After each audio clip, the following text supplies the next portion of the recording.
Pump the jam, pump it up. What is going on, everybody? Welcome back to the channel.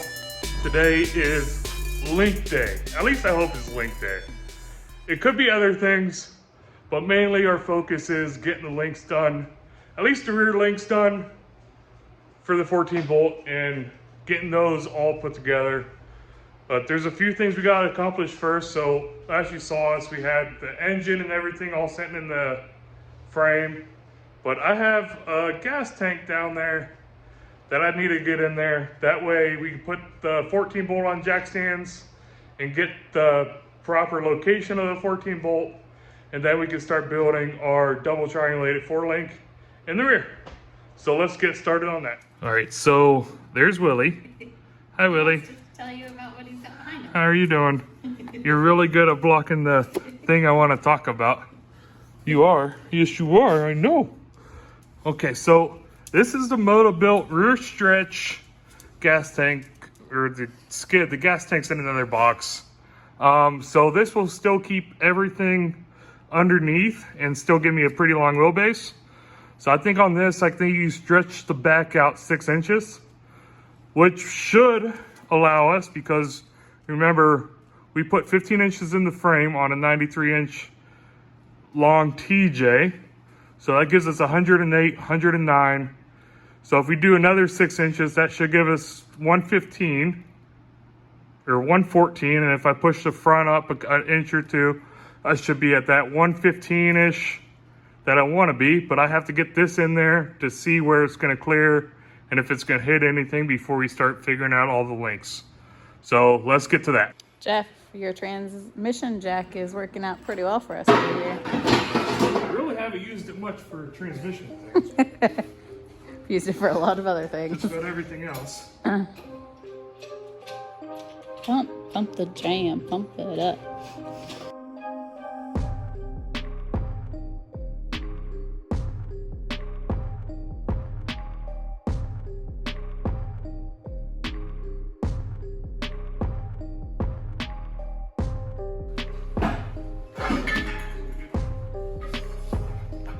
What's going on, guys? It's another day.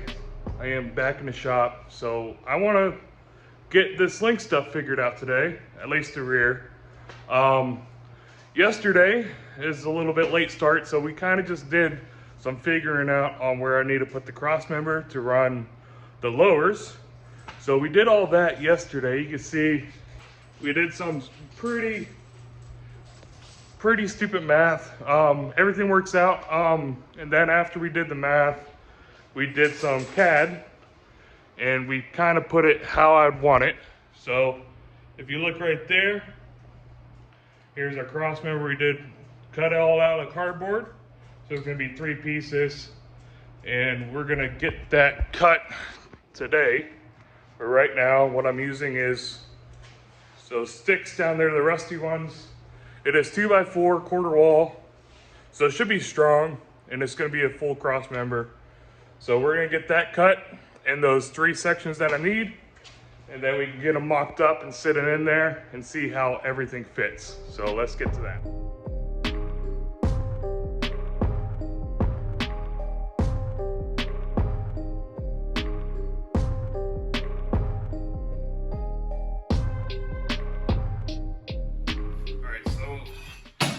Got the cross pieces all cut, those 3 pieces that I showed you guys on the cardboard. So now I'm just going to clean up those edges so we don't cut ourselves. And then we're going to lay some tacks in there. And then we'll be able to take it to the frame, make sure it sits in the frame fine. And if I have to take anything off, I can just take them off right here while it's already welded to it. So I'm going to clean everything up. Ashley's going to get the welder ready. And we're going to tack this on.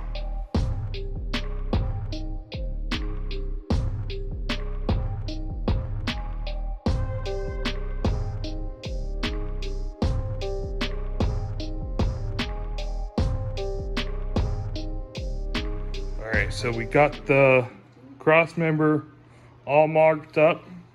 All the angles are fine. We checked on that. We do have about 1.5 inch drop from this top to this top, which is what I was looking for. I was really looking for about 2 inches, but 1.5 inches will be fine. So everything marks out. These angles are the same.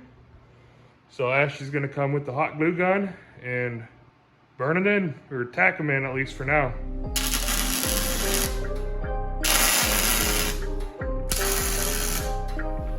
So here we are. We have the cross member all burned, well, not burned in, but tacked into place. We don't have it necessarily sitting flush with the bottom of the frame, which will give us a little bit more clearance than what we were planning to at the beginning, but we did put the drive shaft on, hooked it up to make sure that that would stay clear and not interfere with the drive shaft when flexing out and stuff like that.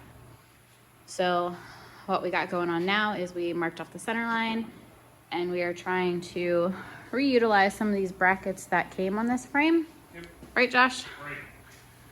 So these are the brackets that we're going to try and use, and we're going to do some modification to it to get it to fit and work. So this is the first one.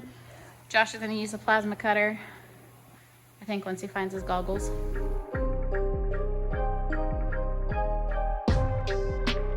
All right, is there fabrication to that work? Yeah, I think so. It all looks like it's going to be okay. Looks like it points right to the axle, kind of how we want, but we just have to go through and clean it all up because it's a mess. So a little bit of grinding, it should look a lot better in a second for you guys. All right, so we got the lowers kind of figured out. We just got to burn them in. But what we did is we took like just those generic ones that usually go underneath the frame, and we just notched them, put them on the cross member, so they should sit like that. And we got our center line marked, so we're just gonna measure off from the center line. And then the angle is good where it's gonna go back to the axle.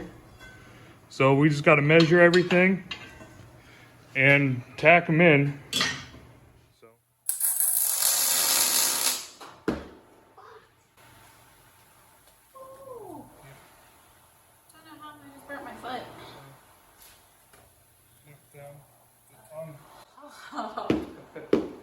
Just do one tack on the other side.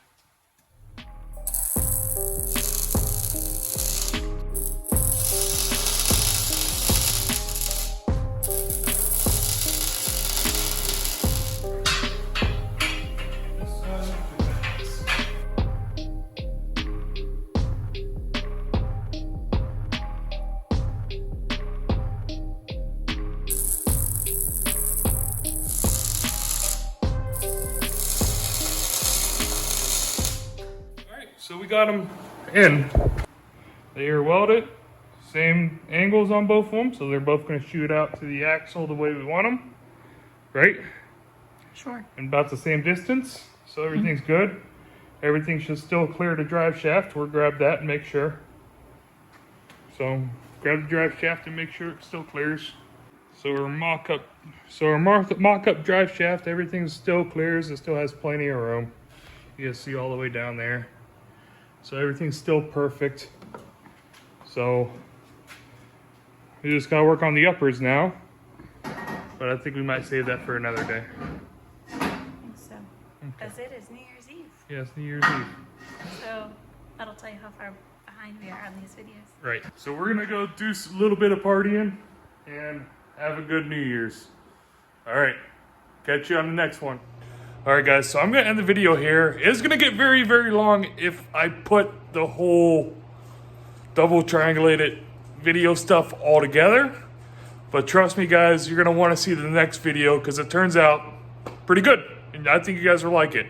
But I want to give you guys some details on how we built the cross member. This might be a little bit nerdy for some of you guys, but it is what it is. So I'm going to show you. All right, so I'm a visual guy.